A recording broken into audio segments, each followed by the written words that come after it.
Hey guys, SGT here. Got somebody pretty special on the line, Nomi Prins. Nomi is a journalist and an author and recovering former Goldman Sachs managing director. Her most recent nonfiction book is It Takes a Pillage, and her new novel, a work of fiction, is called Black Tuesday. Her newest article at NOMIPRINS.com is called As the World Crumbles. Nomi, welcome. Thank you so much for having me.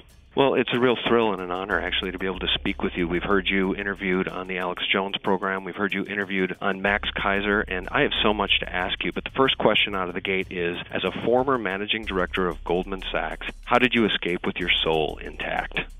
Well, first I had to realize that I wanted to escape with my soul intact. I think that was the first step, and that was back in 2001, really. I quit officially in early 2002. That was around the whole Enron, WorldCom, frauds that were basically transpiring throughout the United States. A lot of the global credit derivatives desks, the nascent forms of CDOs were starting. I mean, there was a lot of things going on that were very unpalatable, in addition to the environment and culture of Goldman Sachs itself, which was rather oppressive. So I think after my years in banking in general that ended at Goldman Sachs, it was well past time for me to get out and have a life I could be comfortable with. And I say comfortable from the standpoint of having that soul and keeping that integrity. Yeah, and being able to sleep at night.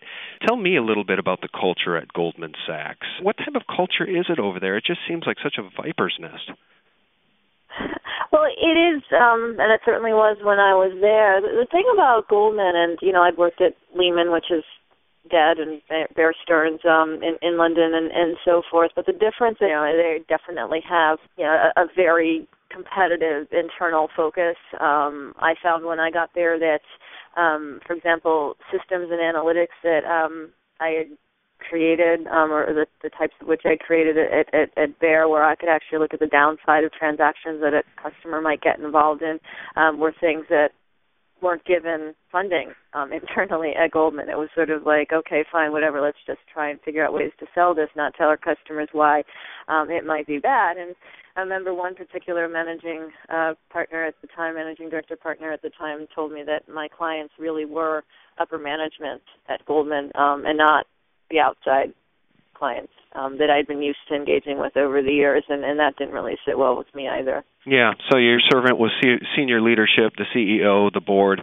Oh, absolutely. Yeah, it's the calamity of the lack of morals within corporate America where the almighty dollar is king. And it's gone well past just general corruption now that we're talking about MF Global. Let's talk a little bit about MF Global with former Goldman partner Jon Corzine driving that company into the ground in record time. What do you make of that debacle? And if you want to tie it into your new article, As the World Crumbles, please do.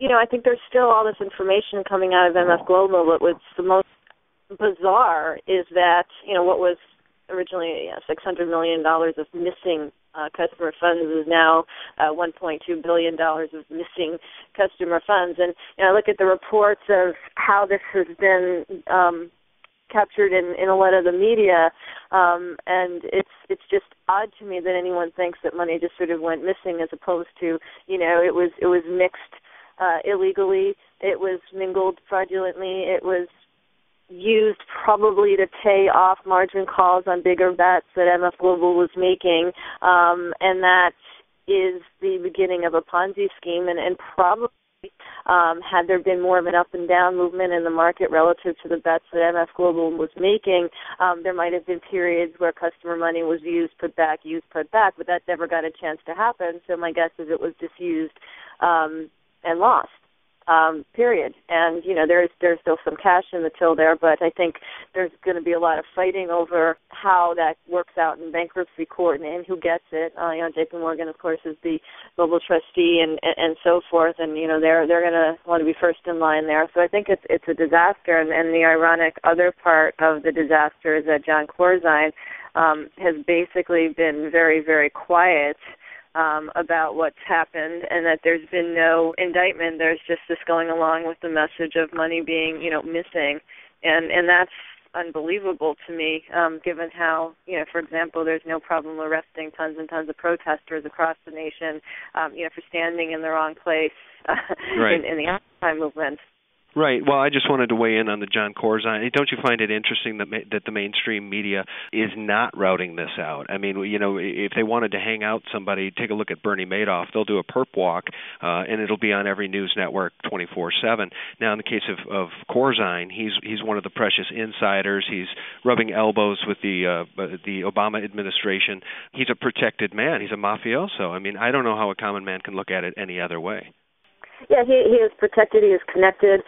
He was there. He's one of Obama's main go-to supporters for campaign donations and for his friends to support and so forth. He's in that inner Democratic circle, and it doesn't really matter. It could have been Republican. It's Democrat. It's actually it doesn't matter, but it is a part of it, and it's going to be interesting how it plays out. It's certainly not being ferreted properly right now, and this story does keep popping up in daily news. But in terms of the real questioning that's going on, and why we're not digging further into this money that was used improperly, is because he is connected.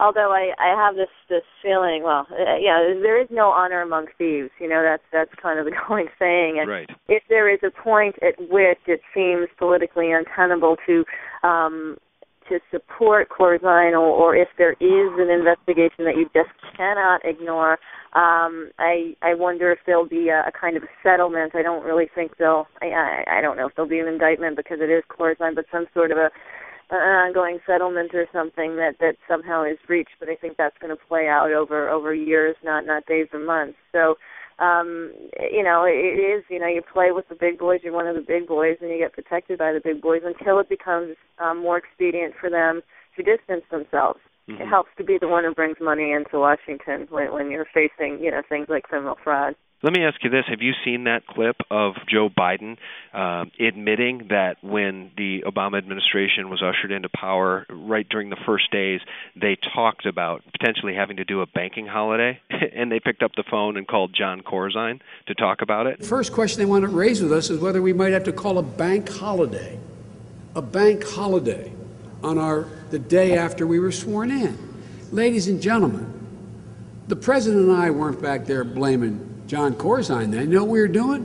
We were on the phone calling Jon Corzine, literally. It's just stunning because I think we ought to bridge into that and talk about the potential for a banking holiday as the complete loss of confidence in the system is starting to be evident. Let's talk about the kleptocracy. Do you think these global regulators, the central banks, the politicians, the government agencies, including the CFTC, are they ever going to put an end to this rampant criminality, or are we just going to see a house of cards tumble down?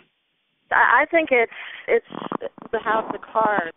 And that was part of the impetus for the recent piece I did on As the World Crumbles, because there's been nothing evident in any of the way in which the original manifestation of this current financial crisis, the housing asset collapse, was handled by either party in Washington or anyone in charge at the Fed, the Treasury Department, and so forth. There has just been a lack of will, a really divisive lack of will, actually, to deal with the reasons why you could take a bunch of loans and leverage them into a global economic catastrophe, and trying to do something even remotely like a bank holiday. What we had in the 30s, in 1932, when there was a bank holiday, when FDR came into power, and yes, he was a Democrat, but his Treasury Secretary, Wooden, was a Republican. He was actually a banker, and as many Treasury Secretaries were. But there was a decision made to examine and close the banks through that examination to look at their adequacy and their solvency and everything else. And yes, many banks crashed, but at the same time, that began the process of some form of confidence that was also topped up by creating an FDIC and splitting up the banks through the Glass-Steagall Act of 1933 and so forth. We have seen nothing remotely come close to anything like that right now. And yet right now we have a situation where, particularly the most powerful U.S. banks and some of the global partners of those banks have not only in creating the kinds of trusts and pools of stock buyers that were created in the 1920s. They talk about in Black Tuesday, but they've created multi-trillion-dollar derivative positions and leveraged positions and non-transparent securities and assets that had been labeled to have value in AAA and then didn't, with which more money was borrowed and more leverage was put into the system. So our financial economic system right now is so far much worse and dangerous and systemically awful than it was even in the 20s going into the 30s, and yet there has been no bank holiday. There has been no separation of the speculative trading components of banks and letting them die if they should, rather than being supported by federal governments and European central banks. There's been none of that. And so that's why I believe there's nothing to oppose the crumbling at the lead of the financial community of the global economy. There's just nothing in opposition. There's just more funding being given by whether it's the Fed or the Treasury Department or the ECB or the IMF to pretend to gloss over these problems. Yeah, it's just complete madness. There's so many things that I want to ask you, because you've been exposed to these people. You understand the inner workings of this culture, because to the rest of us it just seems like absolute madness, criminal madness. Don't miss part 2. Click here.